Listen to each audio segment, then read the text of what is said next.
Cody, we got a legend here today. Legend. Dude, Marcus, that intro got me fired up. you got Damn. fired up, right? That's Yeah. all. That's all. Our look. You got media guy Nate, who's a good friend. I love your Nate, and our Mhm. media guy Nate is awesome too. I feel like there's got to be some sort of like fight or something that goes down. You know what's between wild is we had Garage Gym Reviews come out to us, Oh, and sweet. their media guy's name is Nate. It's just and he was a winner also. Let me tell you this: both Nates, Nate Totten, your media guy, Nate Head, are like the nicest people on the planet. Like they're just Agreed. awesome. So I don't know if it's like what comes first, Nate. You're named Nate, so you're a good human, or Mhm. you're a media guy, right? Yeah, maybe. What came first on that one? Nate's crushing it for you, Marcus. I don't, to set the record straight for the listeners or the viewers, you don't have a six pack. Nate puts that on. He does the filter for every Post. video. And post, yeah, it's all in post. You're like, hey, Nate, I'm gonna, you're gonna get paid well. However, you got to get really good at this six pack thing. Let me ask you this though: do you have a gallon of water nearby you? I have a 64 ouncer, which I left downstairs because if it's here, I'll be drinking water excessively and then I'll have to pee before we're done. So That's I all actually cut myself off about an hour ago, and then so I wouldn't have to go pee in the middle of this. Cody, finally somebody gets it because they're always like, you pee so much, you have a problem. Like, no, I just drink. Like, when did you start the gallon thing? Because I started the gym at like 13. The Mhm. gym mayor, right? The spandex guy was Zubaz at the time. You remember Zubaz, Marcus? No. You don't remember Zubaz pants? Oh, yes. Excuse me. I was like, are you referring to a specific person? Of course, yeah. I No, remember not a the person. pants. But you're a I'm West like, man, Coast that's a guy, hell so of I a didn't know. name to take if you're really into the pants, but you start calling yourself that. I'm like, you had a gym manager that was named Zubat. Like, wait a minute. Yeah, that'd be cool. But Yeah.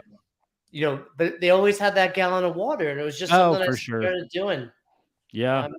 I think I tried that when I was younger, and then I just abandoned it for a while, and then I got back to it. You know, in the CrossFit days, I would drink so much water. But it wasn't. I didn't carry the gallon jug. Then I got away from that because I'm like, oh, I'm not a competitive athlete. I don't need to focus on my hydration as much. And then I was like, this is not good. I need a jug that I can carry around. So I bought a gallon jug, but it was like a new metal, Yeti style thing. And I'm like, this thing's heavy. And then somebody just sent me like half that, the 64 ouncer, which is, it's much more reasonable. Reasonable, probably plenty also. And you can fill it up once a day. Right. Totally. And I'm drinking other liquids here and there too. So it's not my only source. So there's so much we want to. I mean, you are an OG in the CrossFit space. You're now crushing it in the functional bodybuilding space. Tell us a little more about that journey from competitive CrossFitter. For those that don't, I mean, it's funny because CrossFit's at that point in time where like the OGs, like the new people don't know the OGs, right? Yeah, like, no, I can appreciate that for sure. So you were, what was your first year at the CrossFit Games? 2010, when we went to the StubHub or Home Depot Center. That was my first year. I missed the 3 years at the ranch. Well, the first two you just signed up, right? You actually had to qualify for it, and you came out of the California. There's two.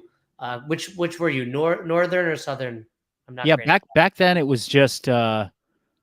Gosh, let's see, because the first 3 years were team stuff. So we did it. We did a qualifier for the games in Irvine. So it was like the whole West Coast, I think. It was actually California, the West Coast, and Hawaii. It was like that was the region. And then 11 and 12, it started to turn into NorCal. We had like the specific NorCal event, which was at like a fairgrounds and out in the elements. And then it kind of got morphed back into that California region where we were down at the San Diego Center, in La Jolla doing the live event there, which was super fun. But yeah, always somewhere in California. I never had to travel out of state to compete at a regional. Or really the games, right? Because or the games. I never went to Madison, so I feel like I've just got home turf, going the whole time. What was that turning point for you where you're like, all right, I don't want to do this competitive thing anymore? Oh, it was,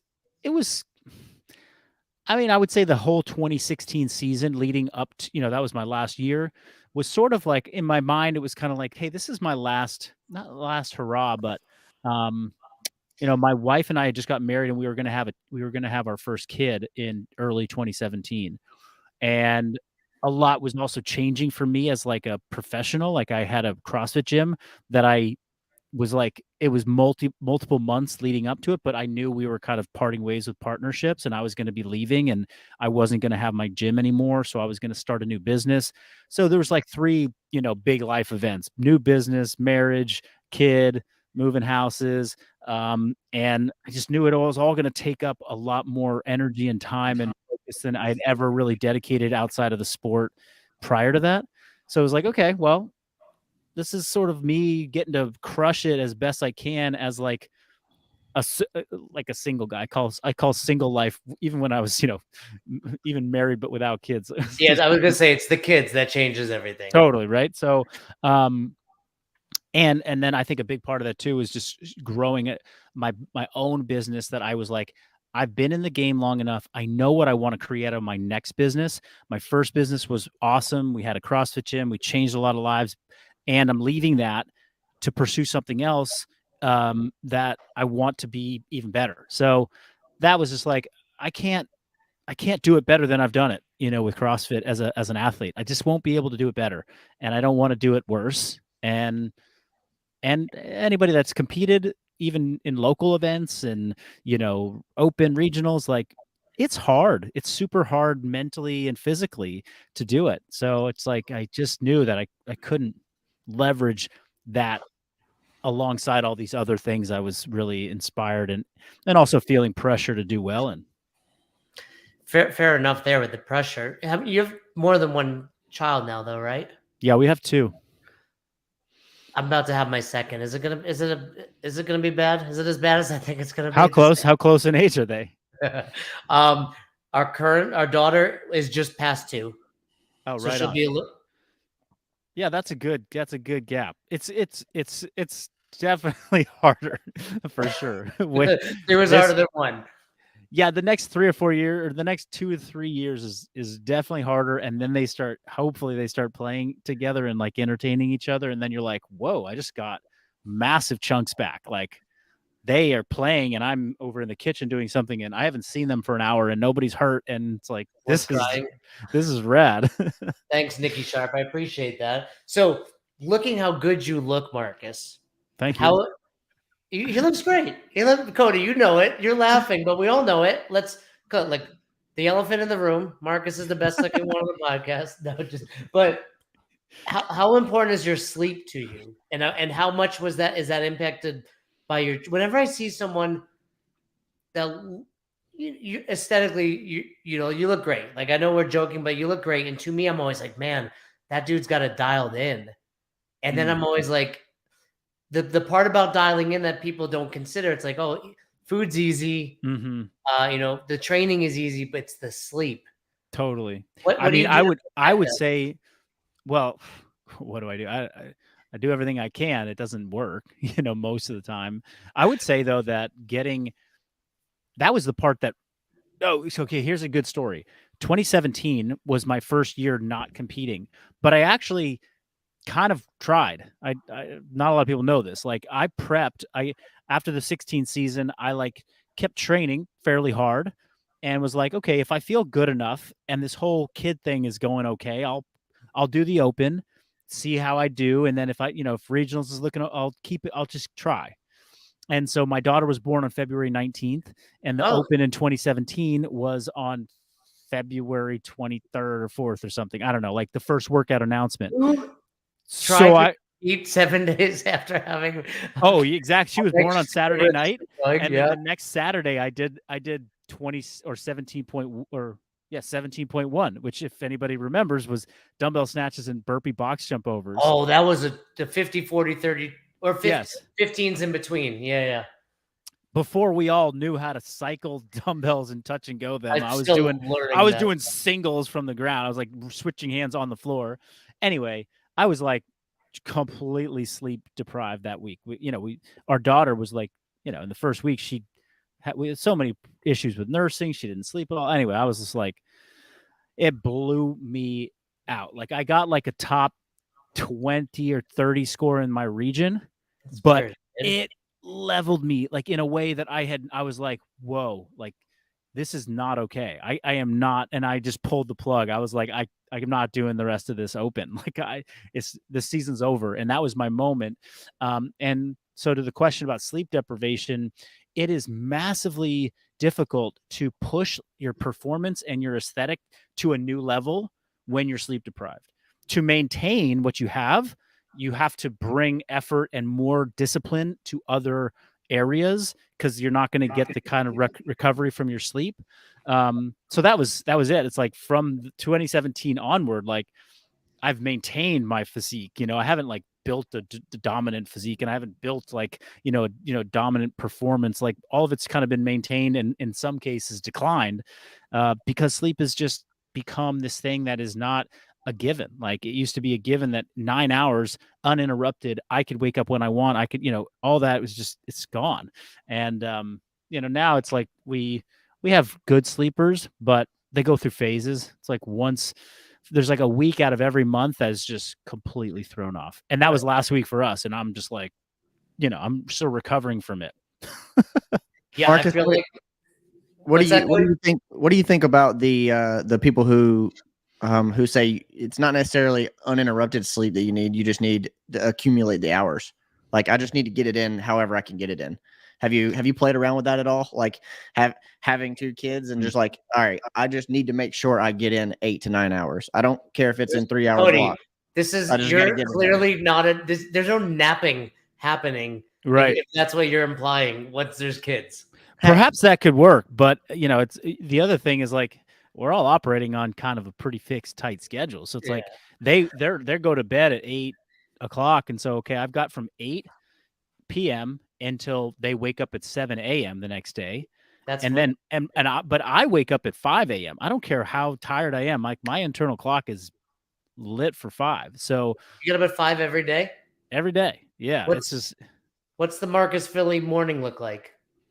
It's a little coffee first thing, decaf coffee, because just to start the day, decaf. Yeah, I hold my caffeine back so I can really leverage the caffeine correctly. But no, I'm a big coffee guy, and I have like, I've got like Cody, a grossly. He can't say he's a big coffee guy and then drink decaf, can he? Is that allowed? Actually, I would argue that if you're not able to enjoy decaf, then you're not a coffee person. You're actually just a caffeinated junkie. You're just drug addict, and that's really all that you're dealing with. Okay, it took Marcus 18 minutes to call us drug addicts, Cody. Note that down. It is true though, right? Like if you can't enjoy a decaf, then you're probably not a coffee person, right? I mean, if you don't know how to source good decaf, I feel bad. I know, but I got good. So anyway, coffee, either some type of like we'll call it a recovery practice. So either sauna or red light or something in the morning. I try and get something like that in. Cold, super cold shower or plunge. You have a plunge in your backyard, right? Yep. Yeah. So I do a combination of that, and then it's right to doing work stuff or taking a meeting early in the morning on the treadmill and talking to people, and then my kids are up at 7, and it's like 7 to 8:30. It's like getting them breakfast, getting them out the door, and then once they're dropped off at school, head to the gym or head back home and work from home. I can vouch for that too, because he sent me an email this morning at like it had to have been 5:15 his time. Yeah, Marcus. True.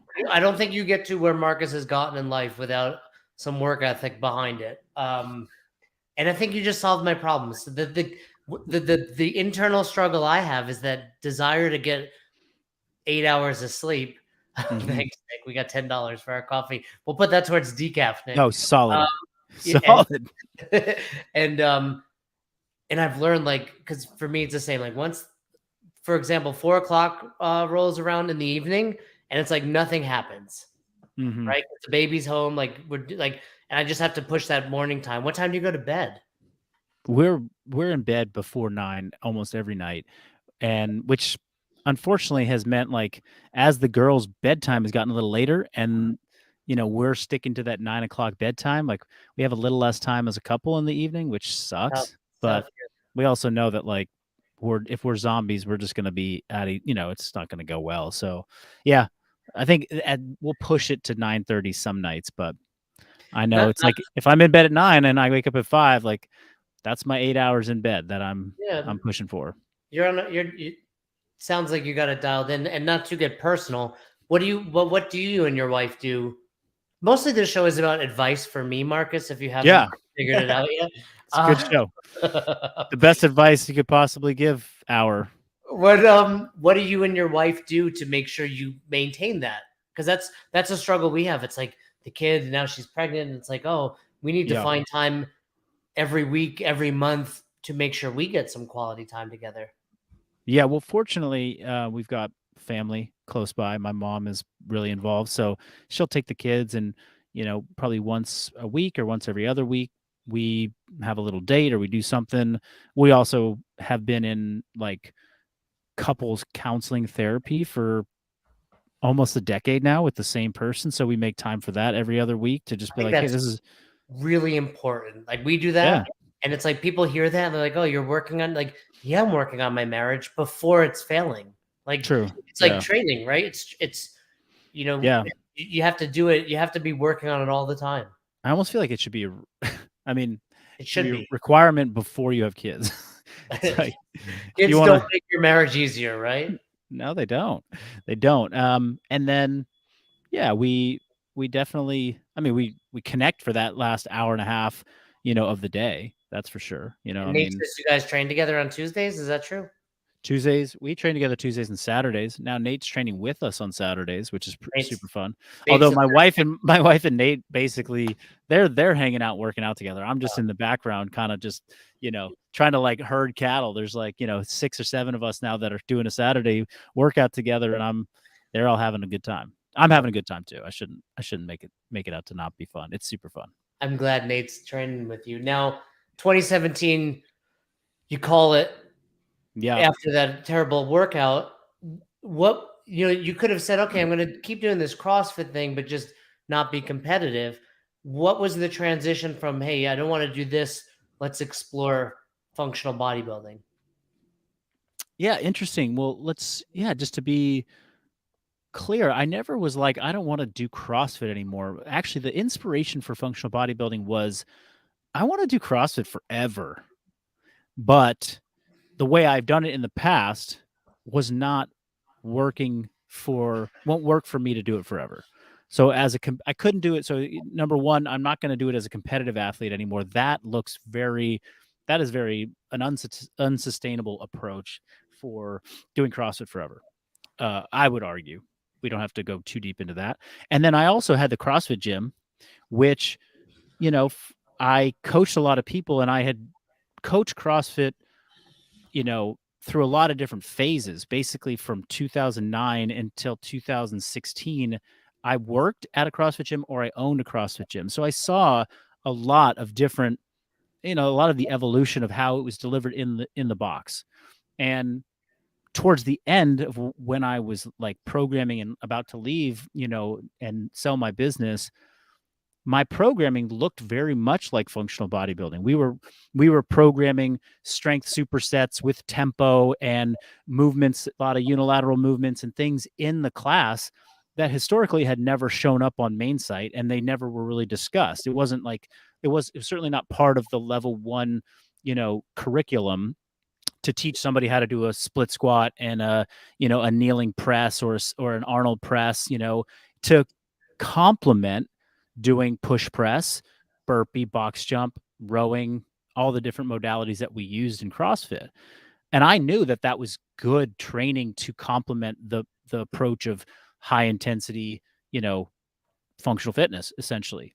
And so when I finished CrossFit competitively in 2016, that season, I was as beat up and broken as I'd been in all my years. It was a very intense year for me, not only because of CrossFit games, but I did grid season right after that, and grid league really just took it out of me that year.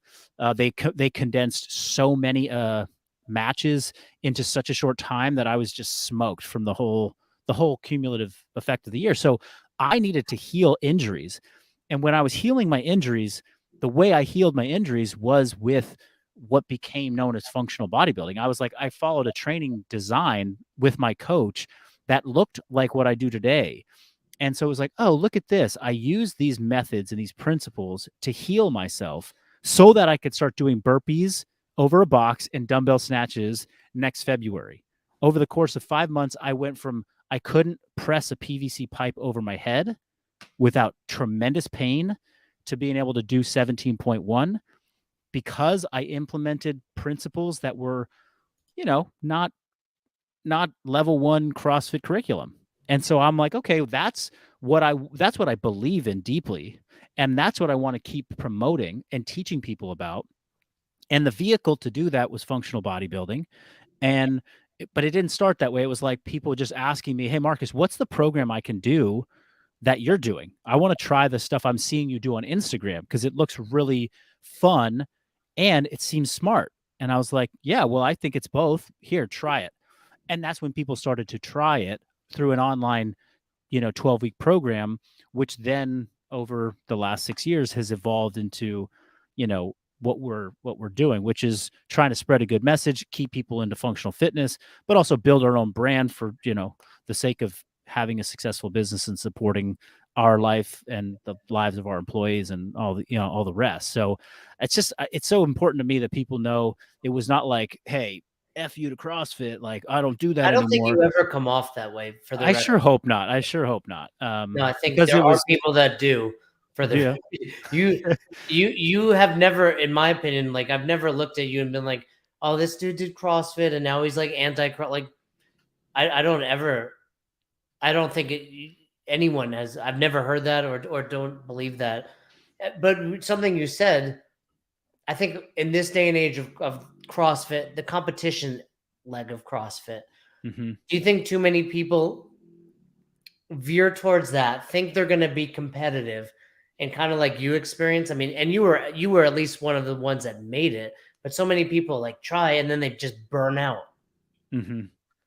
What Yeah. what what what needs to be done to prevent that? Is it just the dose of reality of like, hey, you're not actually going to go anywhere with this. Why don't you just make it sustainable? Mhm. Well, I mean, I think if it's just like you tell somebody like, "Hey, the chances of getting into the NFL are pretty small, right? Are you sure you want to go play Pop Warner and high school football and try out for the college team and go to City College and play football there, or should you just kind of like call it now and go and do, you know, Yeah. kind of flag football on the weekends and then get focused on the rest of your life?" Like And save your that is brain. save your brain. Like that's kind of the conversation we could be having with people around competitive CrossFit. It's like, hey, is competitive CrossFit is very different than just doing CrossFit, right? If you want to go and compete in the sport, like here are the numbers. Like you're not going to make the games more than likely. It's going to take about this much time and energy to actually get good enough to even have a shot.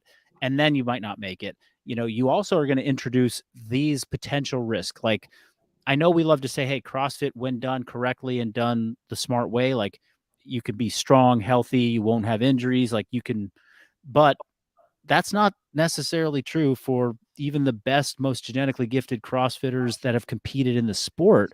You see people who've been in the game for a long time, like most of us are walking away with some lifetime injuries that we're going to be dealing with as a result as a consequence of doing that sport. So it's like, how do you talk to people about that and just really make it clear, like, this is what you're up against. If you want to do it, like, do it, but just do it with your eyes wide open, right? Really know what is potentially coming your way, and then hopefully have some good people in your corner to sort of counsel you out of it when it seems like you've taken it too far. If there's somebody who's like, hey, this is my 6th, 7th year in a row trying to make it to like the quarterfinals or whatever, and I haven't made it, and I'm not really making a lot of progress in other areas of my life. It's the same person who's like, I've been trying out for the B League in this sport, and it's like after 7 years, it's like you're still trying to go pro, but it's not working, and it doesn't seem like are you still fulfilled? Like maybe it's time to hang up the knee sleeves and the wrist wraps and go Do you another route. do you know Fluffy Duck, Josh Yeah, Pert? yeah, He I put did his podcast. It was I saw he's a you guys. riot. Yeah, and he put up a meme the other day. It was like, you have like a 1 in 11 million chance of getting in a plane crash. and you have like a 1 in 100 million chance of making it to the CrossFit Games. And he's like, "That's how bad you are at CrossFit." And it's like, it was so funny, and it's true. It's like any sport. I think the best make it look so easy, and it's like, "Hey, I can do that." I'm like, "No, you can't. No, you can't." Yeah. So what you made this transition to functional bodybuilding. What do you think has been the biggest benefit that you've seen now doing this as your training methodology? My own personal benefit. I think it's allowed me to definitely to keep training effectively through high stress phases of my life. You know, it's like if I only had one tool and that was to go and like, you know, hammer out high intensity burpees and deadlifts and box jumps and et cetera, then, you know, raising two young kids would have been at times really tough. It's like, if I was sleep deprived or, you know, it's like hard to come in and be like, I'm just going to cruise my way through, you know, 21:15:9 of something and get the full value of it. Like it, so anyway, I think having functional bodybuilding and principles in my back pocket to say, okay, I can, if I'm really feeling great, like I can ramp up intensity with these tools. If I'm not feeling good, I can turn down intensity and raise volume and, you know, or just kind of use it as a very great maintenance tool and a smart tool. Um, so it's just been more maybe flexibility in how I can approach my, you know, my training through different phases of life. And then I think additionally, you know, I was I've always been somebody who's like mindful of my physique and aesthetic. Like I kind of was a physique focused kind of trainee when I was younger. It was like I went to the gym because I wanted to look jacked and look a particular way. And um I think that, you know, CrossFitters can look really jacked. And, you know, there's some principles in the gym that lend themselves better to looking jacked than doing CrossFit. And so to be able to combine some of those methods, you know, it's like, hey, I can keep my physique really looking good without having to put in the time and volume that a lot of the best physiques in CrossFit have to put in order to achieve those. Like the best physiques in CrossFit, they're putting in a tremendous amount of volume because the method itself is not optimal for building the best physiques, you know? Anyway, I don't know if that's hopefully that's No, not too that's confusing to yeah. no, that's really important to hear. So to maintain your physique, how much time are you putting in a day? Well, right now, yeah, it's I mean, I move every single day. And the days that are not in the gym, it's either extra walking or a bike ride or something like that. Um, I'm doing 4 or 5 days in the gym per week, and those sessions are 60 to 75 minutes. Um, That's not unreasonable though. It's no, it's far like less than you were doing CrossFit, I imagine. oh, yeah, way less, way less. You know, I mean, double days were the standard almost every day, even on recovery days, back then. And now, you know, I ramp up my body once a day. I do not do doubles at all. No way. How old are you now? 38. 30. Yeah, I'm 44. The Once my body slows down, it's like, nope, not going again today. Right. Like Yeah, that's real. it's interesting. Well, So that was a skill. That was like the principal skill of training for the sport of CrossFit that you had to learn how to do was how to ramp your body up multiple times a day in order to be successful at the events because they were always multiple events. And so you had to implement that lifestyle, not because training twice a day was like the best way to do it. It was because that's how you're going to compete. So that's fair. you had to be ready for that. Yeah. Absolutely. Um, so 4 to 5 days a week, you're kind of doing in the gym training. I think there's been this kind of transition where when I grew up, it was like cardio was running, elliptical, biking, and now we're kind of realizing if to sustain your physique, walking's is phenomenal tool. It's yeah. I Yeah. wish So I would have saved myself many miles on the treadmill, you know, trying to lean out. For like, oh, I can go True. for a walk instead. Yeah. Yeah. I'll do. So how many? Do you have like a goal steps that you try to achieve every day? Yeah. I mean, I went from, it used to be like 10,000, but then I moved that up to 15,000 a day while I intentionally reduced added cardio. Not like, because I would mountain bike and it was the winter and I was like, okay, I'm going to shut down my mountain biking, and I'm also going to shut down like the bulk of like the I would do probably 4 sessions a week that had pretty substantial conditioning elements to them in the gym, because I love that. But I was like, I want to actually make a concerted effort to just focus on resistance training predominantly, and bodybuilding style, resistance training methods for the winter. And so, yeah, I just turned down the volume on most of the, conditioning I was doing, which I never did because I was like, I need to do this to look away. I just did it because I loved it. It was part of just like the movement practice I was in. But I turned that down, and now I'm doing like 15,000 steps a day and my 4 resistance or 5 resistance training sessions, and that's it. 15. Are you doing everything on a treadmill in I your take life? I take Cody, you're saying yes. Have you seen this? I do a lot. Yeah. I mean, I do quite a bit. Like I take most of my meetings on the treadmill each day. I have a standing desk underneath the treadmill. So I just take those meetings, and then You with just like walk. dropping, So just I should put walk. my treadmill right here, is what you're saying? Yeah, it doesn't work great for like a live podcast. Like I'm sitting down for this because you Yeah. don't need me. But like when I'm talking to my team and we have people all over the place. I'm taking meetings like that. I'm also making sure like I drop my kids off, and pick them up each day. And there's like a loop in the neighborhood by their school. I just do that loop right after I walk them. So after I drop them. So I'm piecing them together. But I'm a pretty like, I can't sit still too much. So I don't know. It's working for me, but it takes focus. I have the step counter on the watch, and I'm like, okay, it's time to go move. You've got like a setup for the C2 bike as well, right? Haven't I Yeah, seen yeah. your laptop like on the C2 bike? Yeah. Yeah, which is also nice. I mean, I could easily jump on there, and it just doesn't get me any steps. He's got a treadmill underneath his feet right now. Which C2 converter did you get? It's just I think it's ErgDesk. ErgDesk. Yeah. All It's right. a solid tool. I mean, it was one of the first ones. It's Nick Massey's deal. Oh yeah, from Ice Age. Paleo. Yeah, Ice Age. Paleo. Yeah, I've seen that he was making that.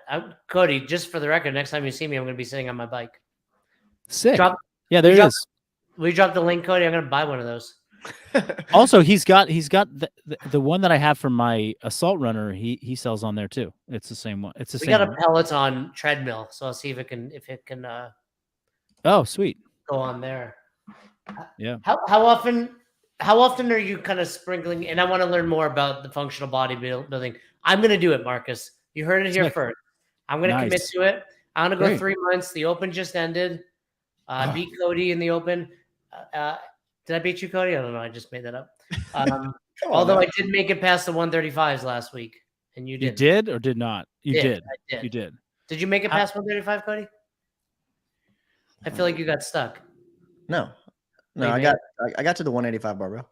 Oh, I got there and looked at it and was like, cool. If I were stronger, I'd still be going right now. But do you ever sprinkle it in, Marcus? Did you test the Open workouts? No, I didn't. I tested 23.1. Yeah, about 10 years ago. Crushed it. 10 years ago. I was like, wait. You're like, wait a minute. No, itch to see where you'd fall on the leaderboard. Nothing. Oh, I know where I would fall. It's not in a good spot. It's just a matter of like, how bad would it be?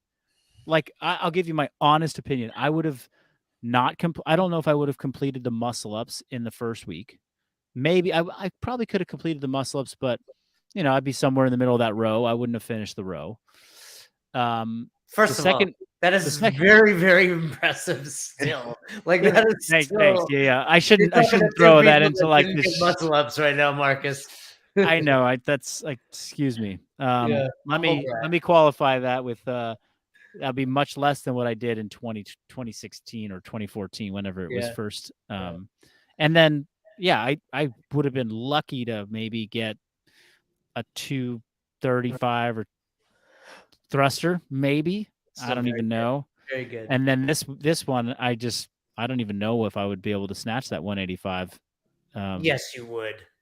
I mean, maybe, but You definitely. I'm so deconditioned to like doing all of that type of work.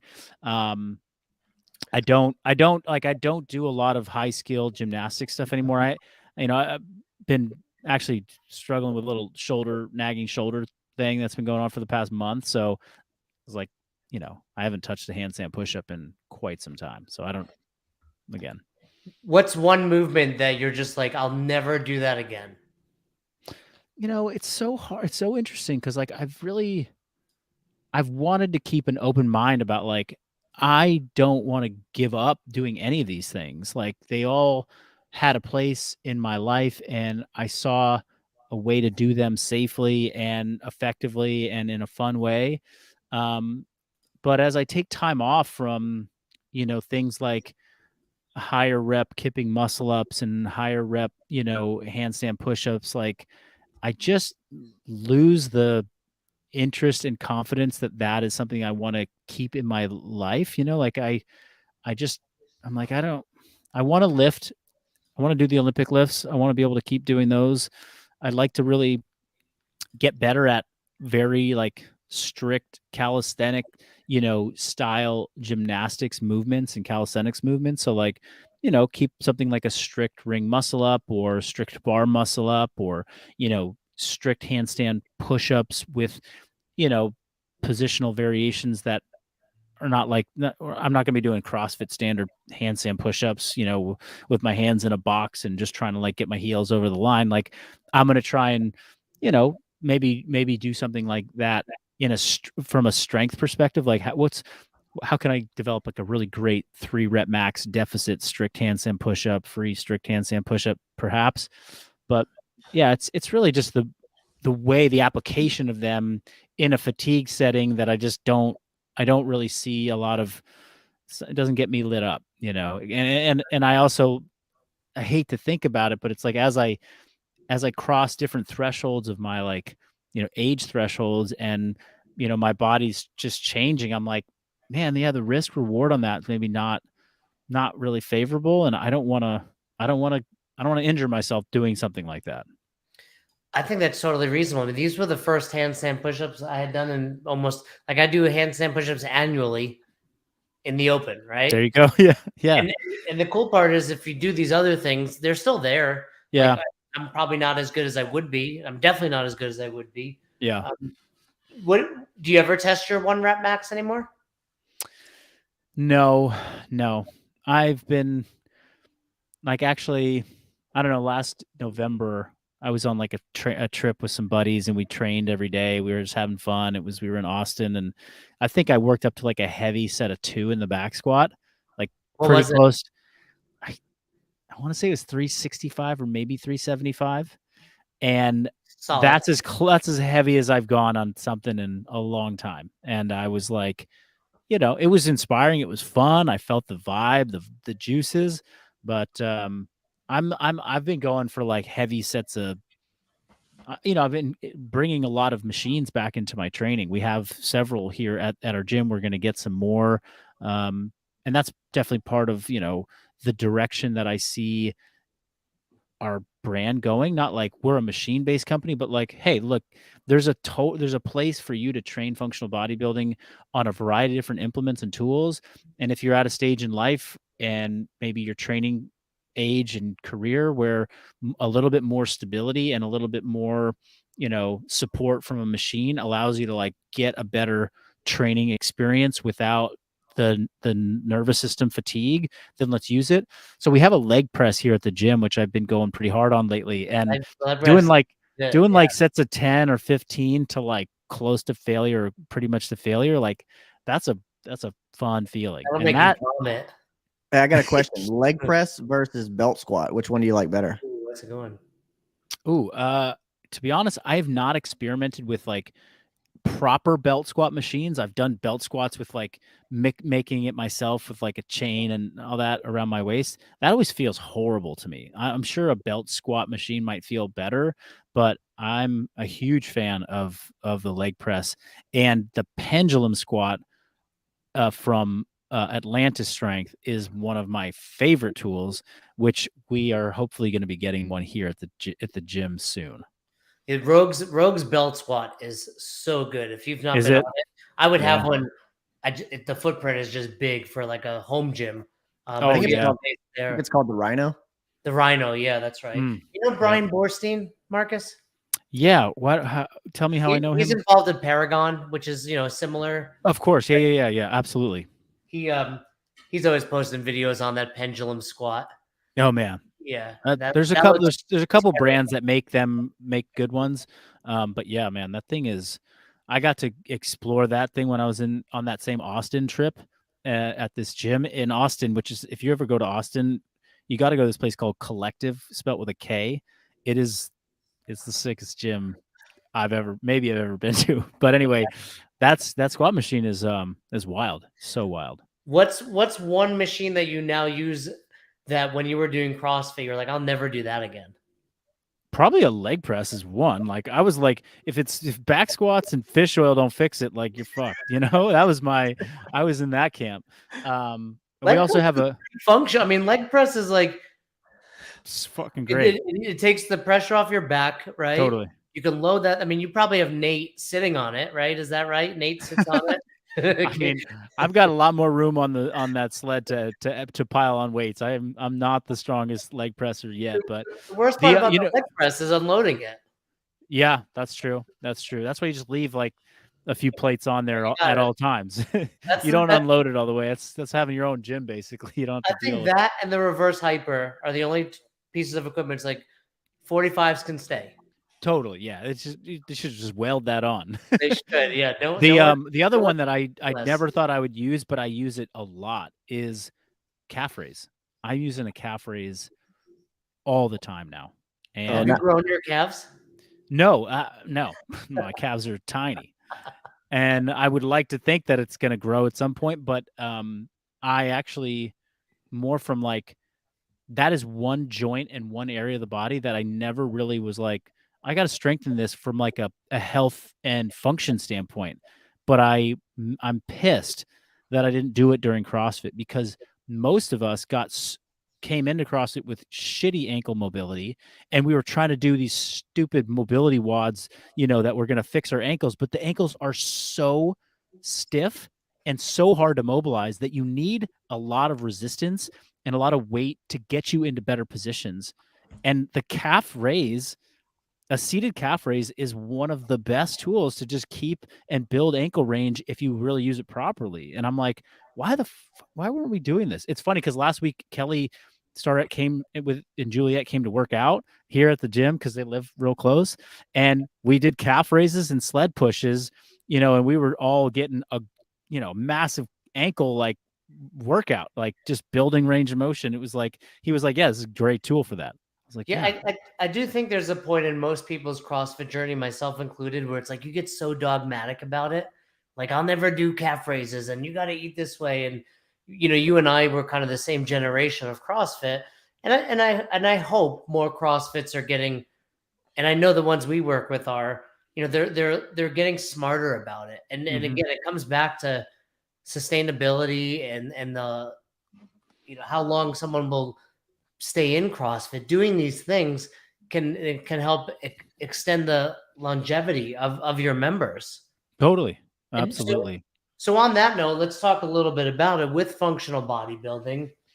If we had an affiliate that says, hey, I want to incorporate a little bit of this, how would you best do it as an affiliate owner? Yeah, good question. I mean, that's Cody's question. Great question, Cody.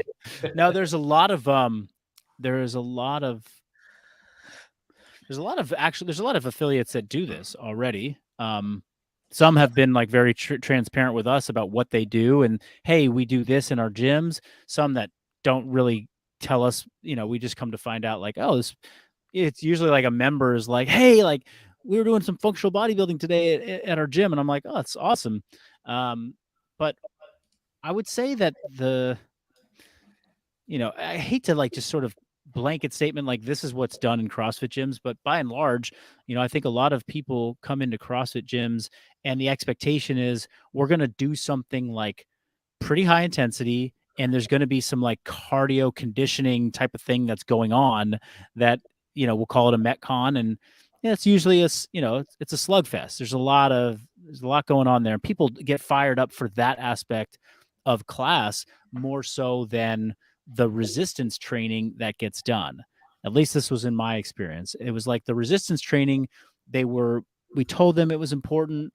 Some of them believed it was important, but really it was like, when's the Metcon starting?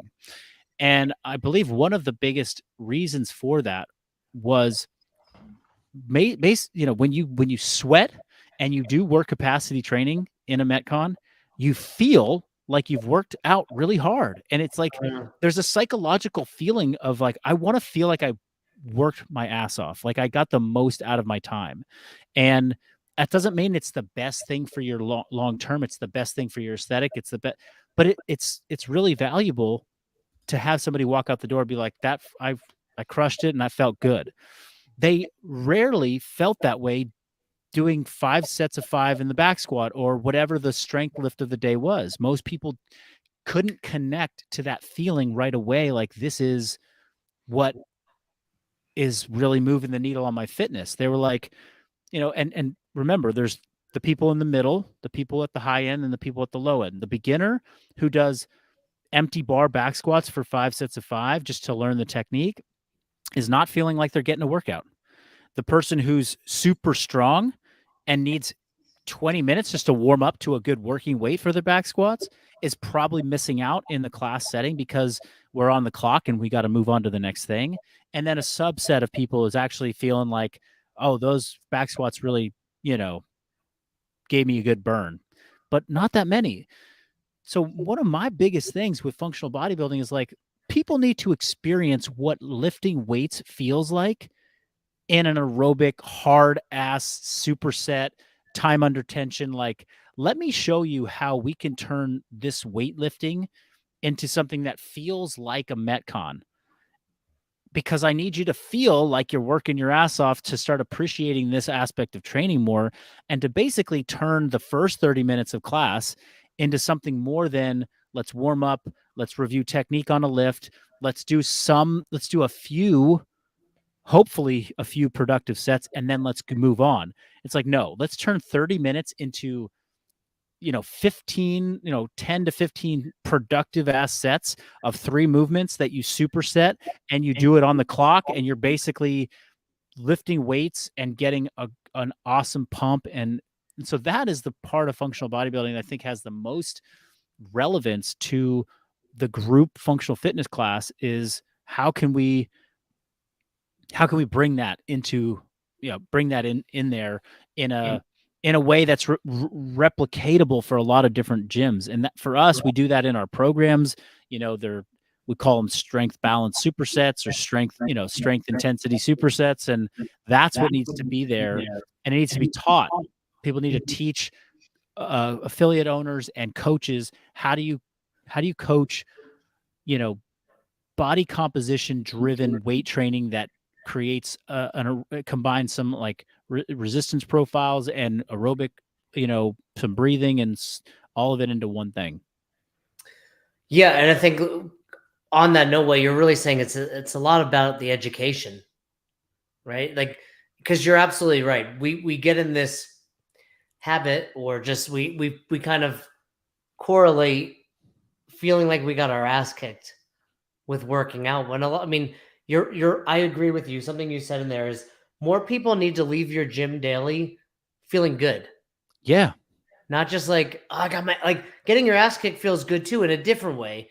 But once in a while they should also leave and just be like, hey, I feel really great today. Like I feel better than when I walked in. Totally. Yeah. And that is I think that by dialing down the intensity a little bit and basically ramping up the amount of work or volume that they do in the hour can accomplish that. You know, it's like, yeah, if you want to hammer yourself for that 15-minute AMRAP at the end of class and kind of put all the energy into that and really, really go for it, you know, or let's bring it down just a little bit and then let's get you 45 minutes of productive work in your hour where you're like doing. And I think that's why people were like, yeah, I just left and went to Orange Theory because when I'm at Orange Theory, I'm moving for an hour and there or 45 minutes and we never stop. And I love the idea of just moving and feeling good and walking out the door and feeling like I got a great session in. I do you think affiliates can implement that within a class setting, like consistently, versus, hey, we have this new program? Oh, absolutely. Yeah. I mean, we have a program. Part of Persist, Persist is our subscription. There's like 4 training tracks that you can follow. One of those, Cody? one of those training tracks is called Pillars, and that is what we deem the pillars or the foundations of functional bodybuilding. And a Pillars workout is truly designed to be 60 minutes, and I believe that could serve easily as a group fitness gym model.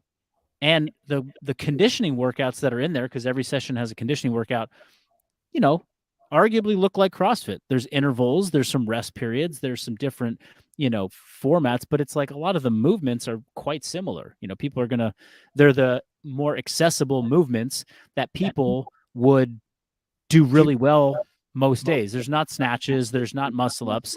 They're the ones that people can bring some intensity to and walk out feeling good. But there's also those resistance training formats that are going to get people to do that extra work that's really productive and feels like, damn, I just got a good lift in today. I love it. Okay, so let's ask selfishly. Someone like me, basement gym, no Yes. machines. Got Well, it. treadmill, C2, etc. You're doing pump. Which one's that? Pull that up, Cody. Yep. That's in Persist though. Yep. It's one of our tracks. Cool. So pump, and how long does that last? Those, I mean, all 4 of these are ongoing programs. So it's like we're updating programming on a daily basis. So I meant duration for the workout. Oh, the workout. Excuse me. Yeah. Probably anywhere from 60 to 75 minutes. You can knock that out. And if you need to, we provide you with sort of like, hey, you're short on time. Now, I should say 60 to 75 minutes for the average person. If you're knowledgeable in the gym and you know how to move around and read training, you can absolutely get that done in 60 minutes. No machines need. I mean, we do have a membership to like lifetime if I needed to. No, zero machines needed. All of our programs are always going to be written for the person who's not using a machine, space. But in the near future, pump will be offered in sort of a called like a commercial gym format where it works better for people who are in gyms that have, like a traditional Globo gym, and there'll be options, instead of you could choose to do the back squat, or you could be like, make this one adjustment and do a leg press. Like that will be offered as an alternative, so that people can leverage some of the more common tools that they have access to, which people want to use cables. They want to use things like leg press. They want to use chest press. They want to use some of the, the staples in most gyms. But it's currently designed for people that are in a CrossFit style gym with less equipment. And exactly. And Nate does pump. Is that true? Yes, he does. Am I guaranteed to look as good as Nate? I mean, he's a handsome man. He's very handsome. I don't know if very handsome, Nate. You guys both have good facial hair. I say in 6 months we'll get you two together and we'll have a pump off. Yeah, but double bicep, most muscular, all exactly. That. Yeah, no, I'm really excited. I want to, I'm 44, body's feeling a little beat up. I do jiu-jitsu 4 to 5 times a week. Is it designed for 4 or 5? It's 4 or 5. I mean, it's written as 5, but a lot of people do it for 4. What do you skip if you take that 5th day off, though?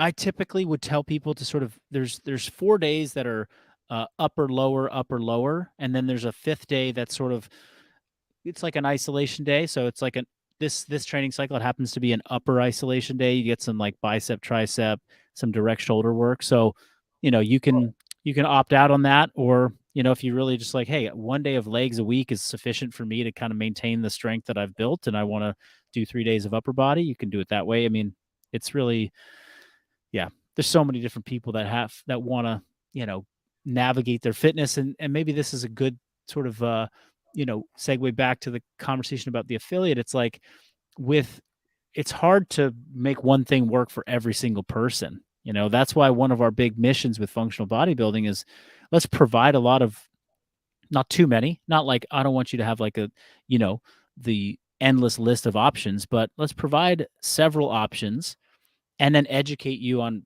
which is best for you. Like really create a customer onboarding experience that gets them in to persist, where they're like, yep, that's clearly the best track for me. And hey, I only have 4 days a week, and ask the question, which 4 days are the best for me to train? These are the best 4 days. And we're providing that feedback to our customers you have all a the time. team. I was on your site. You have like 15, 20 people working. I mean, that's really impressive what you built. That's pretty cool. Thank Cool. you. Yeah, I mean, I know for us being Fern, my partner, sometimes we're like, man, how did we get here? Like we got Cody, we got like Nate, Joel, Nikki, Katie. It's like, do you ever stop and like think about that? Like, I think it's important as an entrepreneur to, like, you've done a lot of awesome stuff, dude. Isn't it? Like, you ever, sometimes you get so worked up in the day to day, you forget to reflect back on how far you've come. Yeah, I don't do it enough. I don't. You're doing it right now. We did it. We got it. I know. Yeah. You're doing it. I saw that moment where you're like, man, I have done a lot, right? You got Nate Totten. I mean, how much cooler is that? I'm excited. And by the way, Cody, remember on our team call, Marcus, our CEO. Why is there an echo? I don't know. It's gone. How much I gotta pay to get Nate back on our? I gotta get Nate back. Cody, you're out. I think it's you. You're the echo. How much is Marcus paying you? I'll give you half. Our Marcus, our CEO partner, and then Joel, our sales guy, both said they want to get into bodybuilding. Right? That was their goal. We're gonna all sign up. We're gonna all sign up and do this. Persist. You heard it here. It's going on the best hour Persist tab. Pump. Nice. And Nate's doing it, so I can now have an excuse to reach out to my buddy Nate, talk about it. Let's hit you with a couple, speaking of tempo, faster tempo questions. Let's tempo it up. Do you believe rest days should be mandatory? No, I don't think they should be mandatory, because most people don't need to stop moving. They need to move more. And the notion that rest days apply is misguided. Rest days apply to athletes training for goals. If you're just trying to move for life, like, today is not the day you get to skip going for a 30-minute walk. No, you have to move today. So you're telling me that Thursday and Sunday are not national rest days? They're fine to. I mean, I subscribe to. I'm not going to lift 7 days a week hard. No way. I'm going to take rest days from training, but I do not take rest days from moving, and I don't believe people should. I like moving that. And training different. And so what do you, on those 4, you say, 4 to 5 days, persist pump. The other days, when we say no rest days, get out there and walk. Yeah, get your steps in. Yeah, but go for a swim. Yeah, just don't make it. It's not about intensity. It's not about pushing yourself hard. It's about, I'd say 3 to 5 days a week, get out and do something hard that challenges you and makes you uncomfortable. And then the other days, just move and keep it comfortable. Cool. This is a harder question from Cody. It's often said the eccentric portion of a movement causes more growth than the concentric portion. Given that, would you say tempos, pauses, and time under tension are more effective than bands, chains, loading, and volume? That was a big question. Cody, that's a big question. Big question. I would say that time under tension, tempo, eccentrics, however you want to slice it, is, if people aren't implementing that kind of those, if they're not manipulating those variables to their advantage when it comes to muscle development, growth, then they shouldn't go to those other tools yet.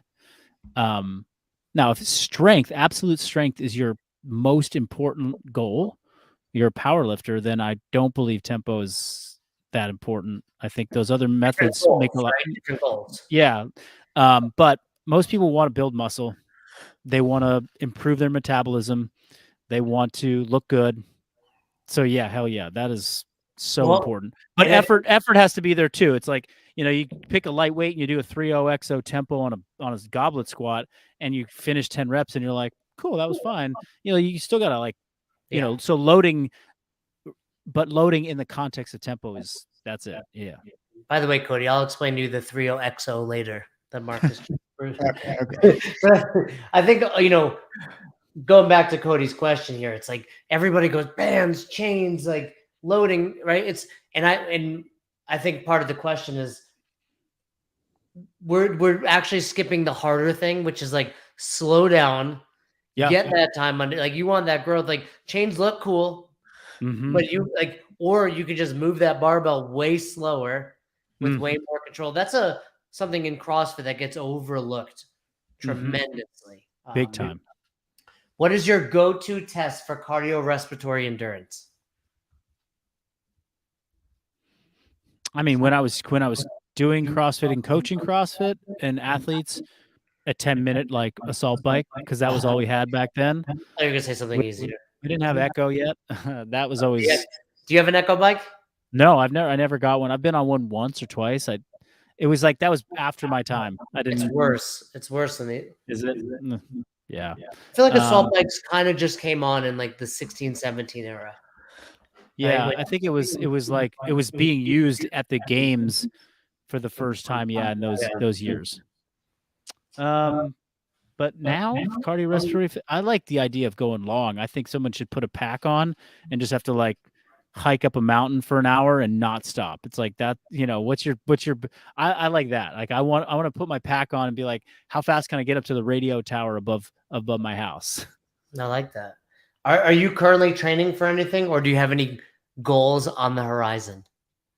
No training goals, no nothing. Just continue to get in here and basically flirt the line of like, how do I push myself to my limit as an athlete physically without blowing out the rest of my life. That's so interesting, Marcus, because I look at you and I'm like, man, that dude is just dialed in. How do you stay? Because here's the thing, we haven't even touched on nutrition. And all of this is like, I think we're kind of speaking with the assumption nutrition is dialed in. Like you don't look like you do or your clients do without a focus on nutrition as well. How do you like to wake up every day? And for the record, I don't have a goal either, which I think is part of my struggle, right? Where it's like, I look in the mirror, I'm like, that's where you should be, like for what you're doing. How do you stay so focused? Like 5 a.m. wake up, like this is self-help for Jason Ackerman now. How do you do that? That's so impressive to me. I think I've done enough self-reflection over the years, and there are people like Jocko have like put some language to it, like discipline is equal to your freedom. But I think I've just known for a long time that the best versions of myself and the best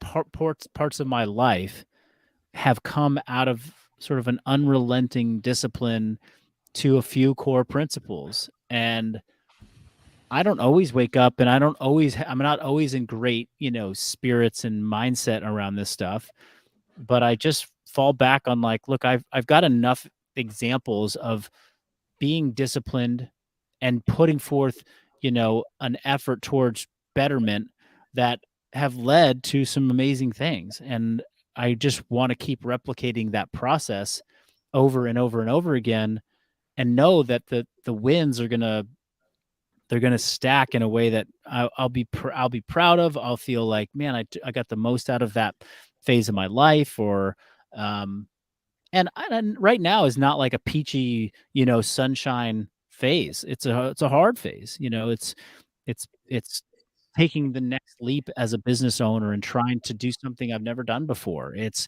you know, starting to learn how to parent kids that are now getting into grade school and, um, also be a 38-year-old who's approaching 40 and my body feels considerably different than it did 6 years ago before Feels kids. 38. Feels Yeah, 38, it's feeling right? different, and I'm like, "Well, what does that mean?" And, uh, the answer to all those questions will reveal themselves or the I will be the best version of myself in the context of all of that only when I wake up at 5 a.m., do my drills, eat the food, train hard, you know, uh, connect with my wife, do the therapy, you know, uh, if I stop all that, I will never feel confident to say like, dude, I'm doing it. I did it all. I'm doing everything I can. And if I don't, then I don't know. I feel like I'm going to have regrets and just be like, I only got this one life. I'm going to do it right. Well, and I think that's why I really respect you and admire you because you're also not out there preaching. Like you're staying in your lane. But to me, being involved long enough, like I know there's a whole layer, but like you don't get to this level without that foundation there. Mm-hmm. But and I see that, and I know you're married with kids, and I'm like, oh, this guy's got it dialed in, and it's like admirable to see that, and and that being around long enough to see your growth, and Nate's a good buddy, and he is like, whether or not I'm sure he tells you, but he's thrilled, like, and I know that's because you take good care of your employees, and you're just like a good human being. So it's cool to see that, and I have a lot of respect for you and what you're putting out there. Appreciate that. Really appreciate that. If you could train with anyone for one day, who would it be? I'm off the table. I'm not me. I can't be included. In Oh, shit. Anybody else? I mean, it would be Arnold in his prime. Of Not course. today. I don't want to go and train with Arnold now. He's looking soft in his 70s. But you'd be willing to hop in and do 50 sets of lat pull downs until your arms don't work anymore, I would literally be like, hey, I'm coming to live with you. I'm going to sleep on your couch in Venice, California, and we're going to just train for the week. And it's good. I'm in for whatever drugs we have to take, whatever food we're going to eat. Plenty of that going on. Whatever we're smoking, like I'm in. He'd make you cut the pants. You know the story about him cutting his pants off to look at his calves in the mirror all the time. Oh my gosh, I'll do it. Yeah. All right, last question. What do you miss most about being a CrossFit Games athlete? Whew.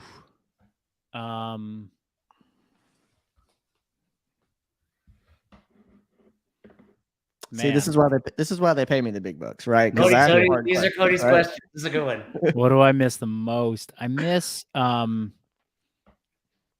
feeling after the event. Where the stress is gone. The fans are so awesome and appreciative and thankful to have had the experience that they had. And I'm high-fiving and hugging and like finally having like a conversation with like the competitors, and we're like sharing stories about what we just did and what we just went through. And those were some special times for sure. So you don't mean like after just an individual event. You mean like after the whole thing is over. It's after all the wrapped CrossFit up. Games, which we'll never experience.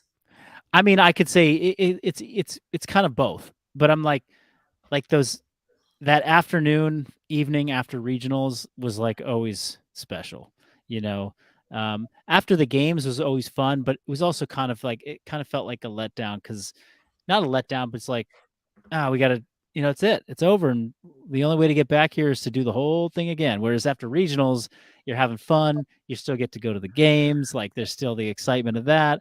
There's other people.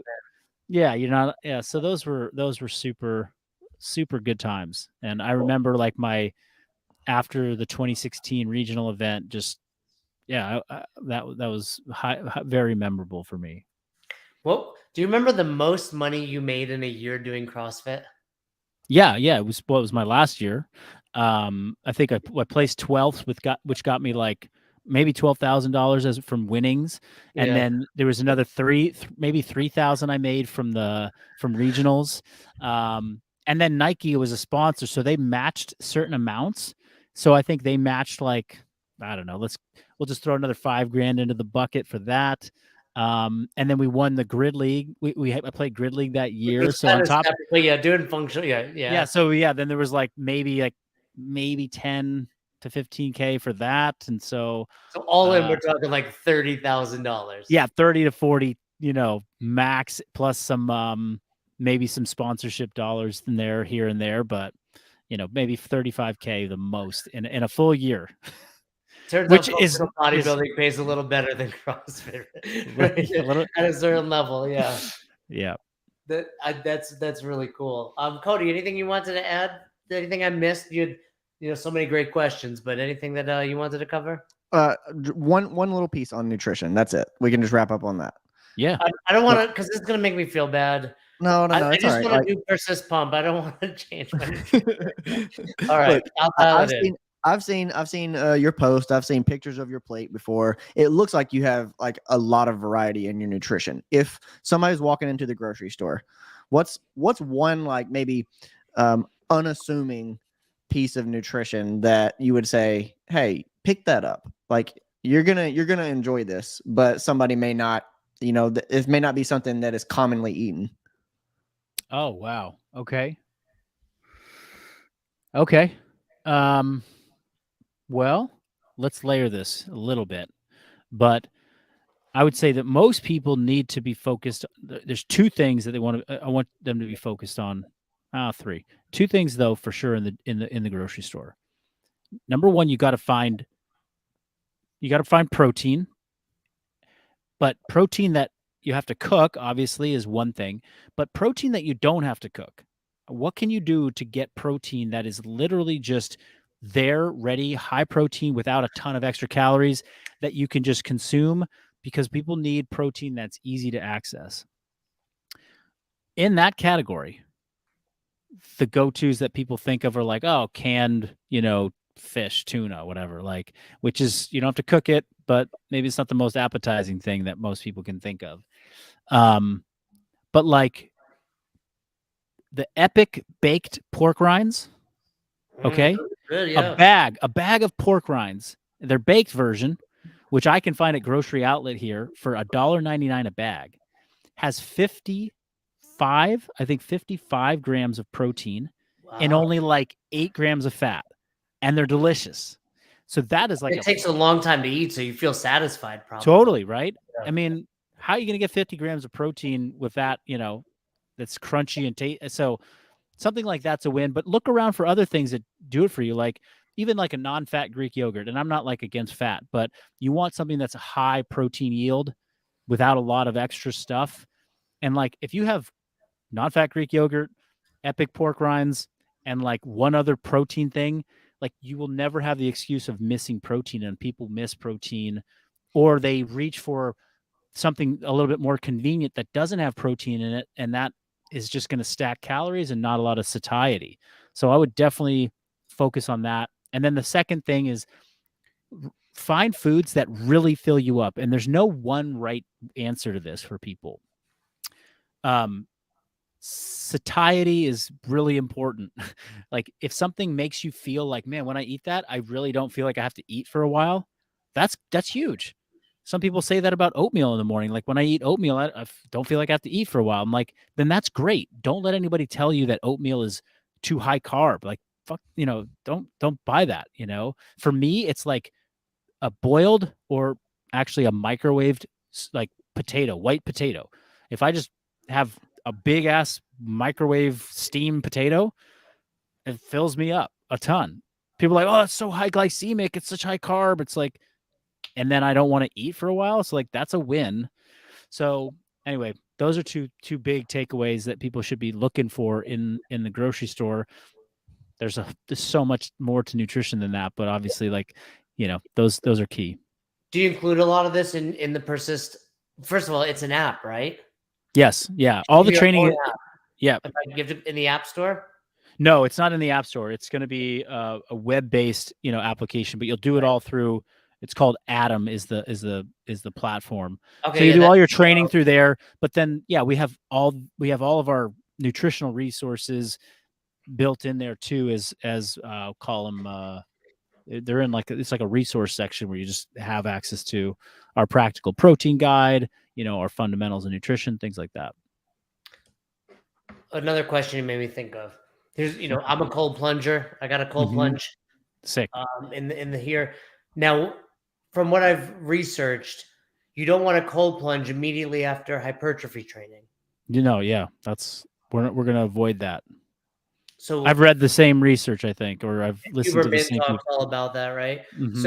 So what's the plunge to workout kind of look like through the day? Because you said you do that in the morning. Do you train later in the day? I train mid-morning, so there's a few hours between. But yeah, I don't. I mean, once you've plunged in the morning and then you go into your resistance training and you warm yourself up and you've got your body temp up and you're doing, you're creating this stress response and the muscle damage. Like the key is just not getting cold immediately after that. I think if you space it out by, an hour, 2 hours after training, you're fine. Or It's do just it beforehand? yeah, or just do it. I mean, do it first thing in the morning because it's the time when it sucks the most. And from a psychological standpoint, I think it's going to provide the greatest yield in terms of benefits. This guy wants me to drink decaf, wants me to get cold first thing, wants me to wake up at 4 a.m. Okay, Man, so the decaf, that's a Huberman thing, right? He's yeah, like, no, don't drink factor. coffee for the first 90 minutes of the day. And I'm like, well, I love to wake up, and the ritual of making coffee and drinking coffee is important to me. And tea does not do it for me at all. So I'm not going to swap out an herbal tea. I'm going to make decaf coffee. Plus, I did some genetic testing. I'm a slow oxidizer of caffeine. So I actually can't really tolerate I could tolerate a lot of caffeine. It's just that the half-life of caffeine in my body is much longer than others. So if I have decaf and then if I have two caffeine beverages in the morning, I'm going to be pretty lit and wired for a long time, and I want to control that. So I switched to decaf in order to have my coffee love and scratch that itch. I've got an espresso machine. I've got 10 different pour over devices. I've got 3 different automatics. I've got, probably 20 grand in coffee equipment at my house. Maybe not that much. Decaf, and he's drinking decaf. And I'm drinking decaf and it's good stuff. But so you don't, I'm thinking of it from my perspective. You don't train till after you drop your kids off? Yeah. I drop the kids off, come to the gym, we train, and then content filming, and so that's at like 9:30 is when things kind of get going. I get to training pretty quickly, so I need something to wake me up for that. So I'm trying to. That makes sense. I get you. A little different. Maybe the cold plunge will do it though. I think it would. It's a trap. You hang out with Marcus Philly long enough, you're going to become a tougher human being. So, oh man, I'm no Goggins, but I definitely appreciate that there's science to some of this stuff, and then sometimes there's just what makes us resilient people, and we just got to do hard things sometimes. Yeah, well, you are a resilient person, and I'm excited. I'm excited to get behind this. I'm going to try to get the team behind it. I'm going to try to get Marcus and Joel doing this. So it's fun to do it with friends, right? And compare your scores and see where you're at. Yeah. Should we take a before picture? Should I take a before picture for this thing? Is that if that fires you up and that gets you feeling accountable, then let's do it. I want to do this for you. I want you to be able to be like, wow, this guy, Jason Ackerman. Yeah, then give me a photo, get on an in-body scanner, or do a body comp analysis. And all right, I think what you're gonna really like is you're gonna like the way that I structured conditioning workouts, Metcons, inside of this program, because you've done a lot of CrossFit over the years, and it's like, oh, this is how you could, I don't want to say water down CrossFit, but you kind of can water it down and make it suitable and fit right next to, you can go do a hypertrophy training program without giving up all your Metcons. Like you can do it together. Yeah.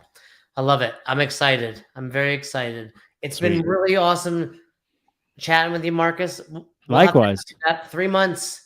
April, May, June. Oh, June, right around my 45th birthday. Will be 3 months then. Yeah, let's So do we'll it. do that.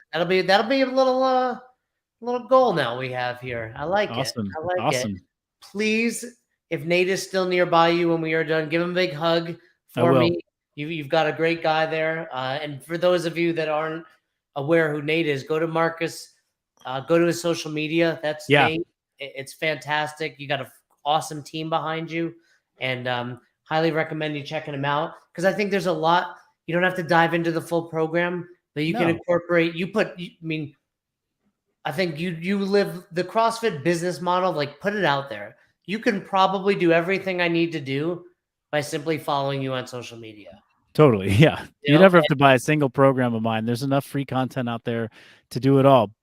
But if, it requires more work on your end than if you just, pay the subscription and we'll take care of you. That's how I feel. Tell me how much to just organize this so I don't have to search through. But the number of Marcus Philly videos I have saved on my Instagram is you'd think it's a little weird, but it's just like, oh, that's a great drill. That's a great drill. So I definitely check it out, but I'm getting involved now, so I'm excited. Right on. Thank you so much for coming on. We know you're busy. Cody, anything to add to Marcus here? No, that's it, man. Cool. You've been great, man. I really appreciate it. And thank you for having me and giving me a chance to talk about some of the things I love. I think you said, what's going to get you fired up to talk today? I think we did it. Cool. Well, that makes me very happy, because I know how busy you are. But yeah, Marcus Philly, check him out. Functional Bodybuilding, great stuff. CrossFit OG legend, and just now just crushing it out there in the fitness space. We appreciate it. Boom.